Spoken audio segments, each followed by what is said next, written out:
let's have a conversation about conversations, coincidentally. There seems to be, at least from what I've observed, a sort of assumed dialogue in discussion these days. Now, I don't know if it was always like this. I don't know if it's something that'll maybe change soon. I don't fucking know. But you can come into a conversation and have a vague disagreement, like really vague. And from that, someone will assume a particular meaning based on their own particular view, whether or not you actually hold that view. Like, if I was having a conversation with somebody who assumed that religion was a mental illness, and I said, I disagree,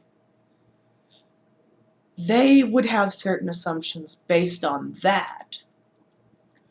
And of course, my own assumptions on that conversation are that the people who say that religion is a mental illness really have no understanding of psychology or even just how humans work. You can have untrue beliefs. You can believe things that maybe are even a bit outrageous. Does this mean that there's something wrong with the way that your brain processes information? No. People have ridiculous beliefs all the time. You can be an atheist and still be superstitious. You don't walk under ladders, you avoid black cats. To somebody who didn't hold these beliefs, this would seem very odd. This would seem, as it is, very unfounded. But people believe in things that are unfounded all the time. And from my experience, it's perfectly normal. You can even take your own beliefs to an extent that they become harmful. And this still doesn't mean that there's anything wrong with your brain. And I think that scares a lot of people. The idea that there doesn't have to be anything wrong with you for you to be the villain. You don't have to be completely insane to become the Joker. I mean, yes, the comic book character is based on someone who deals with some sort of dementia of some sort. I mean, they've never given a particular diagnosis that I've been aware of. I mean, I don't read a lot of Batman comics. But when someone holds a belief that drives them to do things that hurt other people, they don't even have to be sick. They don't even have to have anything wrong with them. And I think on some level, that is terrifying. That it implies that inside each and every one of us, there is the potential for a monster.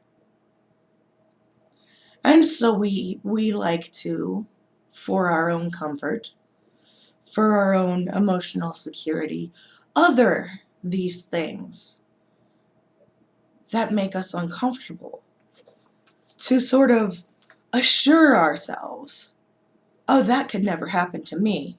I'm a perfectly rational person. I would never do that. I have full control over my logical faculties. And the truth is that you really don't.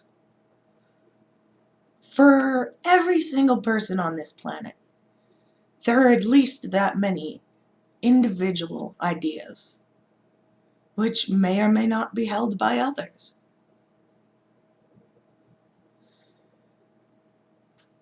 There really is no real way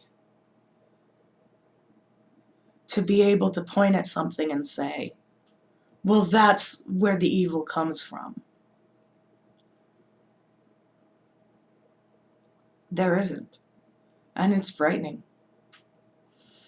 But I think what we can sort of do, I guess, to help ourselves, and maybe even help others in the process, is to question our beliefs, to question our ideas. If you see the world a certain way, don't allow that to go unchallenged. Because anything that is left that could be toxic, it will fester. And evil things are born of that. But then again, you know, ideas of good and evil, those are ultimately human inventions. And again, for as many people as there are on the planet, there are potentially that many ideas of what constitutes good and evil.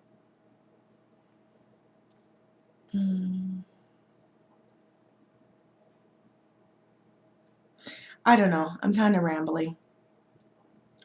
I guess my ultimate goal and what I want to say here is that we should practice empathy instead of hostility.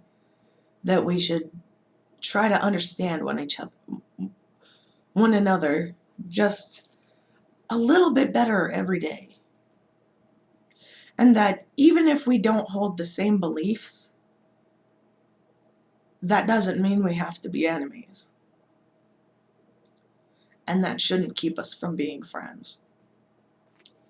So, there's my rambly rant for the day.